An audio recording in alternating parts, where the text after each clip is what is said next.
but not the chicka kind. More like the people in the world seeking perspectives with a different life. The kids who share the interest. All right, welcome back to another episode of Hard Knock Life. I'm your host, Keith Chow. Still recovering from New York Comic Con, but we're back at it, bringing back Hard Knock Life with two very special guests joining us to talk about a new movie that they are working on that just got fully funded on Kickstarter. And it's going to be a really dope movie, especially in terms of representation for Asian Americans in Hollywood. So without further ado, I want to bring on my two guests for today, the filmmakers behind a new movie called Snakehead, Brian Yang, producer, and Evan Jackson Leong, the director. Welcome to Hard Knock Life, fellas. What's up, Keith? Hey, guys. Welcome to Hard Knock Life. First of all, those of you who may or may not be aware of their illustrious careers, Evan is a filmmaker and director, best known for the documentary Linsanity. He's also done a lot of other documentaries, including a documentary about like Christianity in Asian American communities, and some behind the scenes stuff for the Better Luck Tomorrow film from Justin Lin. So welcome, Evan. How you doing, man? Sitting right next to Evan is my man Brian Yang, also a fellow filmmaker and producer, and also an actor, best known for roles in shows like Hawaii Five-0 and movies like Saving Face and The Man with Iron Fists. Not that Iron Fist. What's up, Brian? What's up, Keith? Thanks for doing your homework. I was reading the IMDb no, but seriously, you guys have been in it for a minute, so I wanted to talk to you a little bit about like why you guys kind of decided to join the field of entertainment, and what do you think it means, like when you guys started, however many years ago it was, to today in 2016. What's changed? What hasn't changed? Oh man. We've been in this game for a long time, so there's a lot to do. I think, when we both kind of started like the late 90s, there was none of any Asian American diaspora at all. I mean, there was Yoke Magazine. A Magazine. Yeah. And can't forget A. And that was it. And that was like, almost it, right? There was no real like Asian American diaspora, anything in the entertainment industry. And, there was Yellow. Yellow came out. Yellow was the big movie that came out. First film I ever saw, which is all Asian people. I mean, there was Speaking English. Yeah. Right. It's interesting, right? Because the issues have changed. The issues that filmmakers and artists were talking about in the 90s as Asian Americans are different than what they're saying now, right? And so I think that the context of what we've been through, right? Like every artist and everyone is experiences this moment of like anger, or like, why is this happening? Why are they doing this? And we experienced that a long time ago in the 90s. So, but what hasn't changed though? Because like if you think about, you guys came in the late 90s, like Better Luck Tomorrow came out in 2002, I think, like, yeah. or at least it was filmed in 2001, 2002. So it's been like more than a decade. Not that there weren't movies before, Justin, and there haven't been. It's not there haven't been movies after, but some of the stuff that people have been dealing with since the late 90s still hasn't changed. If you think about like the number of roles, I mean, maybe there are more roles, but a lot of them are still the same kind of roles. You know what I mean? Like, what hasn't changed in the 90s to now? Well, I think, like just as you said, particularly as an actor, when I go out there, you're absolutely right.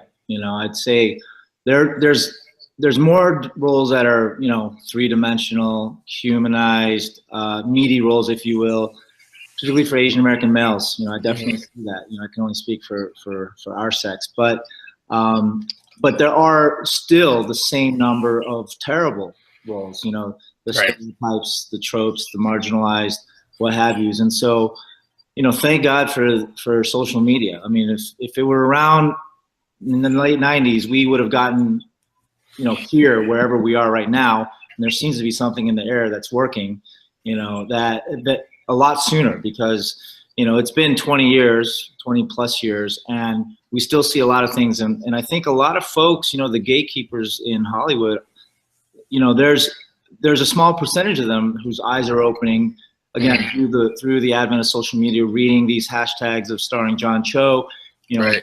The op-ed that you put out in the New York Times, don't think I didn't read that. I appreciate that.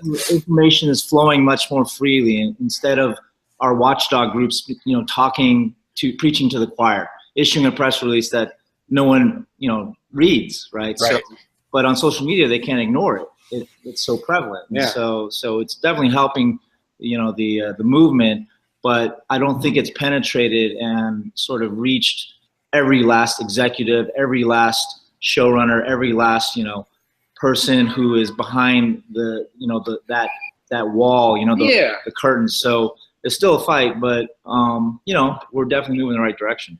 Right. I think it comes down to like the difference. If nothing has really changed, like they still have those same roles, there's still those Asian roles, there's still those Asian things. What has changed is the level of awareness, right? Right. So me and Brian in the 90s, we knew this shit was happening. We knew they were being pigeonholed and we were only getting certain roles, and we really understood the power of media. But now it's like 2016 and the awareness, all these people that didn't necessarily care about it are honestly faced with like, oh yeah, this is kind of fucked up. So what are we going to do? And the awareness is there, right? Now the awareness is in place, and that's, that's the first step, right? Yeah. The step to make a change. I actually tell people that all the time. What can I do? And I was like, talking about it is actually a huge step, because that's what we do over here at the Nerds of Color. All we can do is talk about it. We can't be about it. We just talk about it. Y'all can be about it though, because you guys are actually behind the camera, writing these scripts, making these movies, and I commend you for that. And one of the things that is really interesting about your new movie that you're working on now, Snakehead, and you're talking about social media, is that, the topic that you're dealing with in your movie is human trafficking. And just a couple weeks ago, there was this news came out that NBC was going to do a sitcom about this mail-order bride that raises a family. And it the shit blew up like instantaneously, so much so that like NBC was like, oh, we just bought the script. We're not really going to do anything with it. And it was kind of a victory, but that's the type of thing, like, there was a staff of all white people and stuff like that talking about like these Filipino mail order brides, and not really, probably it was just making a joke out of the whole situation, right? Sure. And I think, to go back a little bit, the idea. So our movie is based on, it's built around the idea of human smuggling versus human trafficking. Human trafficking, real evil, sort of bad thing that needs to be stopped. Human smuggling is like immigrants that choose to pay to go somewhere.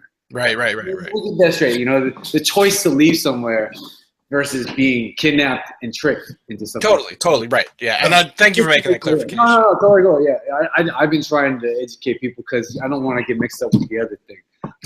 Yeah. And I think the mail order bride thing.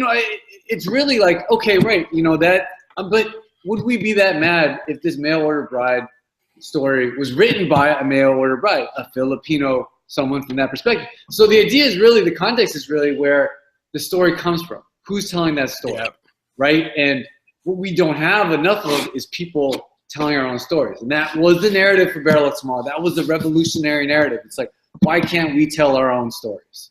And that's the shit we've been saying since then. And when you move on, all these white, it's like, okay, well, we're not being able to tell our own story, right? Someone else is telling our own story. It's like me trying to direct an episode of Seinfeld. I can do it. Typically, I think I know what Jewish people do, but I don't know what that is. So obviously, it won't be authentic, and that perspective won't be authentic. And it takes people from the top, behind the scenes, to change those things, right? It can't, actors and stuff like that. They can do things, but it's really comes down to the people of power: the producers, the writers, the directors. Right. Well, and then so like getting into that idea of like telling your story, really owning that story, right? Because that's what, like you were saying, it's about like, where is it coming from? Just moving into talking more about Snakehead, since you were clarifying what the premise of the movie is.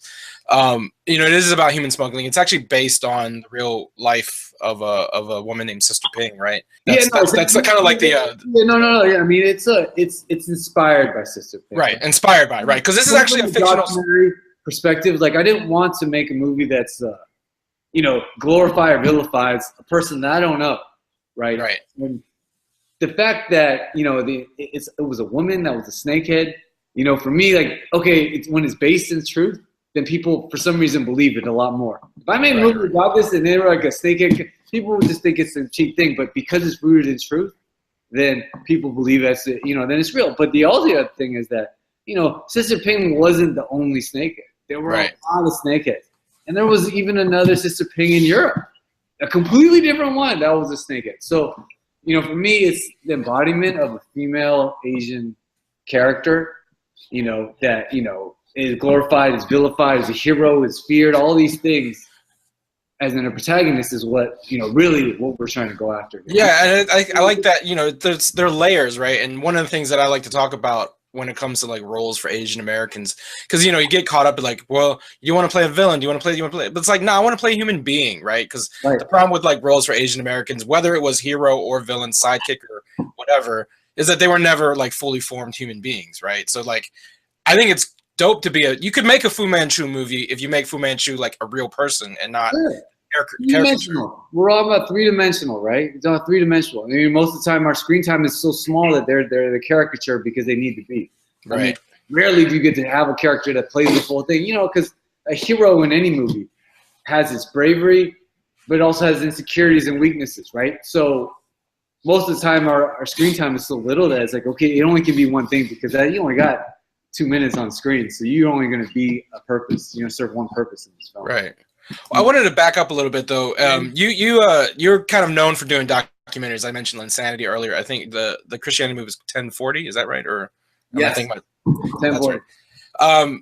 What made you decide to go into like narrative film or a narrative movie? Because this is your first like narrative movie. Yeah, right? no, this is my first. I mean, I think ever since Barrel of Tomorrow, I've wanted to make a movie, right? And it's.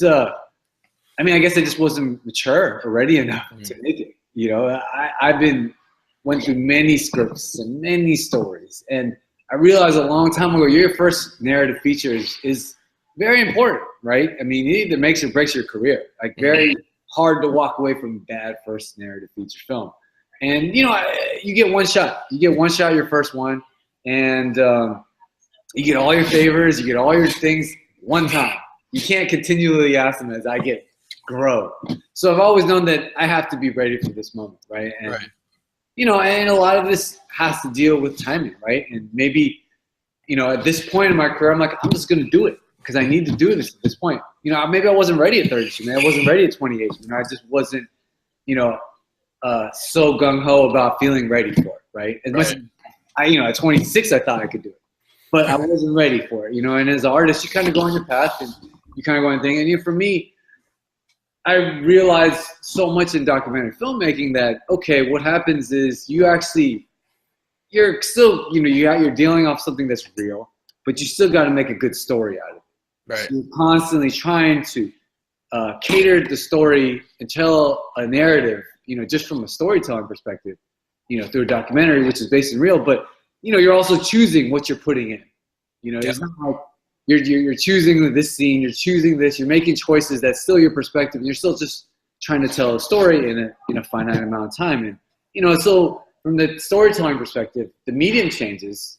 I mean, it's the same sort of medium I'm doing it, but the process, but ultimately at the end of the day, it's still just storytelling. Right. And Brian, you as someone who's you're best known as being an actor, but you're also a producer. You've produced many films of your own, but you've also done documentaries and narrative films. What do you think is the biggest difference between doing a documentary versus doing like a traditional fictional narrative film? Well, I mean, the easiest answer to that is really the size and scope, your budget, your crew. I mean, without getting too technical and boring the audience, it's like narrative film requires a lot more. There's a lot more moving parts. With Insanity, Evan and I, and sometimes there's a third person around who's an extra hand, but it was literally Evan was the DP. He was a sound. He was his own, lighting guy. He was everything, and I would. He got his own coffee. Well, no, I did the coffee. I was the PA. That was just the whatever else necessary. So you could do a doc with really a bare bones crew. I mean, there's no doubt about it. So obviously costs will be kept to a minimum. And on a narrative, it's much more of there's a team. You can work with a skeleton crew as well, but there's just way more moving parts. I mean, you have actors, you have to be even that much more sharp with all the technical stuff. So, so there's no question. Like, I mean, the biggest difference is really just manpower and money. So, and time too, I guess, right? Because it takes. Well, though it's funny because Linsanity took that was a very long project that kind of found itself as you were doing it too, right? And that comes down to like money gets you so far, but when you really care about something, you just do it. I mean, right. Nerds of Color, this shit, you ain't getting paid on it, but you care about it so much that you need to do it, and you find a way. You find a way to make it, to do it, whatever budget you have. Right. And I think that's sort of the process for us with like something like Insanity, something like this. It's like you find a way because you care about it so much. Yeah. So let's go back to just talking about Snakehead, because you guys are still in the process of, you're still in pre-production, right? You haven't started shooting yet, have you? Correct. When I know that you guys released an announcement a few weeks ago about looking for your lead actress for your film. It's interesting. It was also around the same time Disney released a press release saying that they're looking for a Chinese actress to play Mulan. And it was like, you know, one, I'm glad there's so many opportunities for Chinese actresses, but two, like, do you really have to pat yourself on the back to hire a Chinese actress to play Mulan? Can you talk about your search for Sister C and what that entails and what you're looking for in potential actresses? Sure. You know, I think for me, doing this process of it's very unconventional of finding, you know, you get a casting agent, you go through managers, you find the ones that are out there working. You know, I think for me, I realized that between me and Brian, our network, we probably know 90%, 95, maybe even 100% of all the Asian actresses. And, you know, if there was that one that felt like that was perfect right off the bat, right out the gate, you know, then we would have been done. But, you know, the ones that I do like, that I think are great, that could potentially work, you know, they don't, I mean, I just haven't seen enough body of work for me to be like, that's the one. You know, who knows, they could be able to do it, but they don't. But, you know, at the same time, it's like, there's something special and something, you know, cool about finding the unknown, right? Right. Undiscovered, right? We're all undiscovered in general. So, you know, just opening up and giving it a chance, giving an opportunity that it's not just, you know, the elitist not the elitist actors, but, you know, the actors that are working ones. But then, you know, who knows? Maybe someone can embody that is outside of the realm of what we know. I think this is a testament just to sort of the day and age that we live in. You know, people talk about do it yourself, and not to, you know, undermine what agents and casting directors and other people in the system do. But, you know, we have the ability. I've always been a roll up your sleeves, do it yourself kind of person. You know, we can go out, use social media, use our community, use the network, and get things we need. I mean, I can't tell you the number of times, you know, I've posted does anyone have a whatever on Facebook? Right. And like within, you know, a day, half a day, I'll have like a dozen, 2 dozen choices for a location, for a person, a sound person, you know, whatever. And so you know, you're not going to get anywhere unless you ask. And I think it also feeds into this idea of, you know, what we're trying to do with the movie is build a community, build upon this movement online. So before the movie's even made, we have this awareness, hopefully around the world or in certain communities, that this movie is coming out, and it hooks people in more. There's a story behind the making of the movie beyond what the actual movie itself. And so, you know, similar to what Evan did with the BLT Genesis doc. I mean, that's the narrative, right? That's the narrative, right? All we're doing and everything, everyone on the internet and everyone, the ones that are doing well, it's all about telling a story, right? A narrative, right?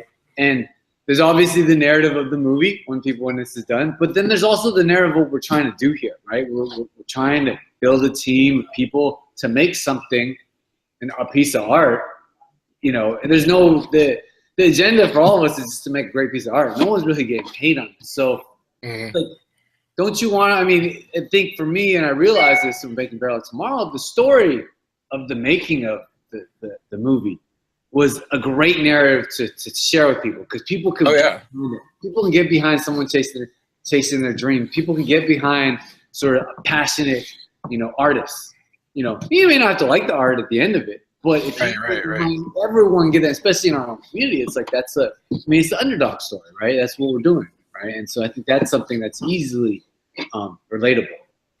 And that also actually kind of gets to the point of wanting to have so much content out there that you can have, like, a diversity within even Asian American content, right? Because I think like what you guys are talking about in terms of when you're the only one, you got to represent everything. Yeah, you know what I mean? That's kind of what like BLT went through, right? That's a huge problem. I think if like Eddie says it clearly, right? He's like, I mean, you don't have to like him. He's like, only like me if you want to like me. I'm not, because you're Asian, you don't have to like my stuff. And I think the problem is that we only have Eddie and we only have Festival and we only have Ken. There's only 3. So that's supposed to represent all. That's why we're so mad. You know what I mean? Right. It's this whole. We need a whole spectrum, right? And we're seeing that. We're seeing that with Wong Fu. We're seeing that with all these other people doing different things. Yeah. I think that's the goal. It's to do lots of different things, right? There's Spike Lee. There's Tyler Perry. And these are all very different directors. Right. Like the idea of black film has evolved, and it's not only one type of thing. And I think Asian American film, for a long time, has kind of been in a I wouldn't say it's stagnant, but like everyone, when you think of like what kind of movie you see at an Asian American film festival, there's like 3 types, right? I think that it comes with the idea of what a film is, right? Film is not like anything on the internet, and I mean, this is something that you have to care a lot about because it's going to take 3 to 5 years of your life. Easy. And if you don't care about it that much and it's not that personal to you, you will not finish it. But movies that get done, they're very personal and they're very, people are passionate about it. So, that's what happens. It becomes very personal stories. And personal stories, to me, also make your audience a lot smaller, right? If it's about Hmong family doing this thing, right? It's only certain people can relate to that. But you spend it and you cross over, you make a story that gets beyond just our own community, then that's the ultimate goal, right? Because we can do that, we can change the way people think about what we do. I love this idea of building community. And Brian, it takes me back to what you were saying earlier about kind of like leveraging social media and the fact that like social media, the way social media exists now, is a game changer in terms of like, those Asian American communities, film communities in the late 90s, early 2000s, without, we still built everything organically, but like social media makes it instantaneous. And, this isn't the first film you guys have funded via Kickstarter. How what is the decision process behind kind of going to Kickstarter? And, because like I said, you've done Insanity that way. You did, I think People I Slept With through Kickstarter. Not that one. That one was before Kickstarter was around. Oh, okay. But, it's interesting. We've been, Evan's been with this movie for almost a decade now.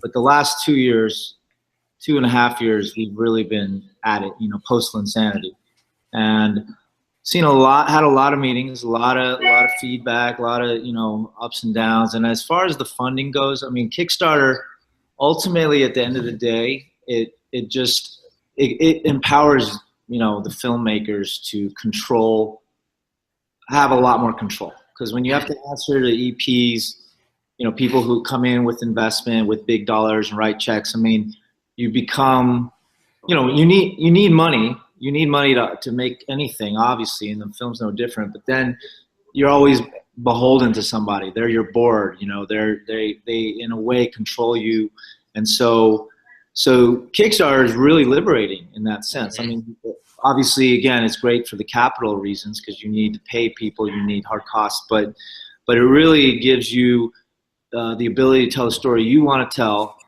on your own accord, and that obviously your fans want to see. Your fans, your followers. Evans has a history now that people in his camp want to hear his voice, right? And so they're excited about his narrative debut. And so here you go. We support you. This is what we're telling them. What we're telling Evan here. So I think it's in a way I feel like there's pressure on both sides. Whether you are being funded this way or through an investment, but this way is just a lot more liberating in terms of being able to be more creative and not have to, I guess again, not getting too boring with the business side, but you gotta every quarter you have to like report to your investors like what's going on with the money. And so we are very thankful. We've had a pretty successful campaign, like you said, and we want to continue to build off of that. So our big goal right now is just to get going. We get to find this Sister C, You know, hopefully below our names there, you see that website.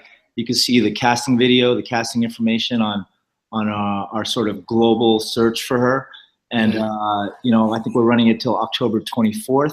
Okay. So once we get towards the end of this month, we're going to see where we're at and be able to make some decisions in terms of like our next steps. So we're excited to get going. You know, it's been a long road, but the Kickstarter really gave us the shot in the arm to get to this point, and we just got to take that torch and keep running with it.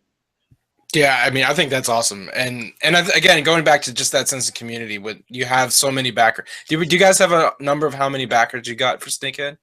Like 450 around there. Well, we had, I would say is actually more than that, but Yeah. it was like officially on the books for 450, but there was so many people that what happens is, maybe Kickstarter should know this, but a lot of people I can edit this out. It's okay. they offline kind of write you and say, hey, we saw your Kickstarter, we want to help you, or sorry, I missed the deadline, can we help you? So people still came in after that, and I mean, we're probably upwards of 500 to, you know, I would say, 520, somewhere around there. Right.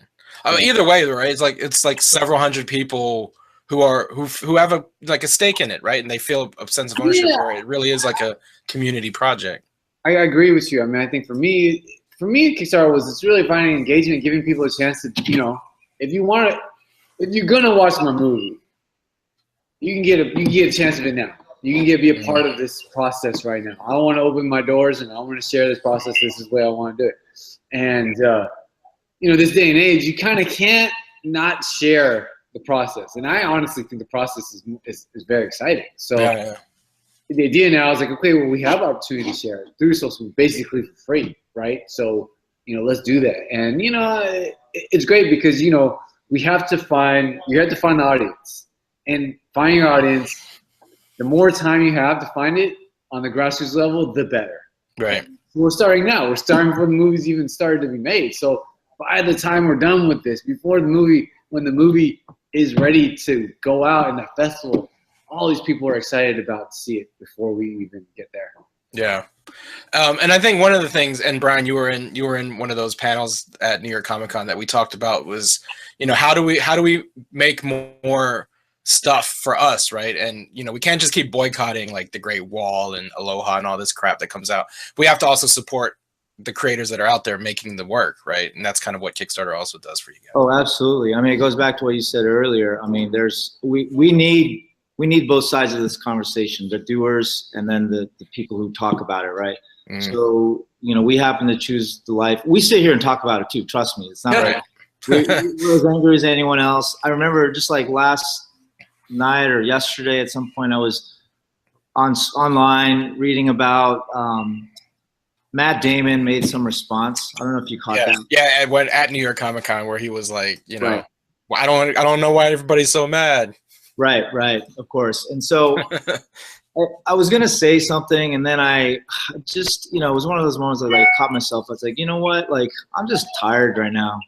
Like, I'm in the middle of pre-production here on Snakehead, and to keep going out there and, like, just, you know, I got to continue to do, you know. You put your head down, keep your nose to the ground. There's going to be a lot of people talking. We've got to just put it out there and let the record, you know, let your work speak for itself. So, you know, hopefully, yeah, there needs to be, in order for us to continue to keep making work, those people, every last one of them that are talking about it, need to support it by downloading it, watching, paying for it, you know, at the movie theater, buying, you know, whatever, however ways you can monetize and help us monetize. That, at the end of the day, is what is going to continue to give us opportunity, continue to uplift our community, to continue to prove to, again, the gatekeepers that there's you know, there's worth behind this from a commercial standpoint. So we can cry, scream, complain all we want, but then if you just go back to your cubicle and just, like, you know, or the weekend, your free time, and you're just putting all your energy into stuff that, you know, ignoring what these content creators are putting out there, you know, we're just going to continue to be stuck in the same rut. So. Yeah, basically the white people ain't going to ever, they're not going to try to make a TV show about Asians, right? Right. Because they're just not inspired to do that, right? And it's a bad market for them to even try. And Right. again, it has to come from our perspective. It's our own stories, and you have to support those that do it. And as they get better and they get good, then everything kind of works out, right? Because you make good content. It don't matter what it is, black, white, alien. You know what I'm saying? People will go see it if it's good. Right. And until it's good, though, I mean, that's not that we can't. There's no point to complain. We That's a good point. We complain, but nothing's happening. It's like, I mean, they'll issue some press release here and there and all that. But again, at the end of the day, do we really hurt them on any level? Right. So there's no the solution to complaining. It's like we're a minority of a minority complaining about something. Even China doesn't really care about how we feel about these issues. Oh yeah, totally. I mean, that's something I've talked about before. Like, a lot of times, like Hollywood studios think that we just throw some random Chinese dude in the movie or Chinese woman usually in the movie, and we get that China money. And then people think that's going to help us as Asian Americans, and people forget like Asian American is not the same as like Asian, right? Like people over there don't care about seeing us represented. If people in China want to see Chinese people in the movies, they just go to the movies, right? We don't have that luxury over here. Yeah, I think that's in the context for us, and really, yeah. I mean, I remember a time when we were complaining and fighting about all this kind of stuff that's happening in Hollywood. But now I'm like, it's like, okay, well, you kind of get past that angry state. Like, okay, what am I going to really do about this, right? What can I really, how do I really affect change? And yeah, I could tweet, I could email, I could Facebook, all these things. But really, I mean, and then everyone forgets about it by tomorrow. Right. I mean, it's just, that's what it is. And I always tell everyone this, I mean, we ain't never got the Million Man March, but we got the Million Man email on lock. Yeah. We're very good on these things, right? But what is that, as a community, as an Asian American audience, like what is that next sort of phase for us? And right. It's going to take all of us to do it. It's not going to just be, it's not going to happen overnight. It's everyone's getting aware now, so they got to graduate to the next level now. Of like, okay, we either support or we got to do. Yeah. Like that, and it's not the petition is only one thing. That can't be the only thing, though. You got to go out there and create, and more importantly, like Brian said, you have to go out there and support, and whether that's through your dollars or even through word of mouth, making sure that people understand that there are folks like you, Evan, folks like you, Brian, that are out there trying to make this content for us to consume, and hopefully, like uplift our community, as you said. So anyway, I appreciate you guys taking time out, especially Brian. Today's Daryl Hall's birthday, and I'm like. How are you even able to peel yourself away from your iPod? But how did you know that? I know everything, man. This is how it's supposed to be a national holiday. Is that what you're doing when we're responding? You're looking up these facts? Yeah, I just doing my job. Hey, but where can listeners and watchers of Hard Knock Life find you guys on the internet? Start with you, Evan. Do you have a Yeah, I mean, my Instagram's probably good, my Facebook, but it's just Arowana Films, @Arowana Films. All right, and how about you, Brian? Everything I do is Bri Flies, BRIFLYS. Because Bri flies everywhere. Yeah. He does fly everywhere. It makes a lot more sense. But I fly and coach, and I sleep on sofa. Jet setting. Zen couches. All right, fellas. Thank you for joining us. Talk about Snakehead. We are super excited for the movie. We will support as best as we can. Hopefully, you find your actress soon so you can get shooting. And any time slot for when the movie should be around?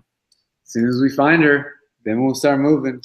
But yeah, we gotta do this by next year. Yeah, we hope to be done with shooting in 2017 at some point, and then we just threw the gauntlet down, so now we have to be done, right? All right, well, I'll hold you to it. Yeah. All right, fellas, and I want to thank you guys out there in the internet land for listening and watching the Hard Knock Life. Until next time, I'll remain Keith Chow at the Nerds of Color, and I'll see you next time.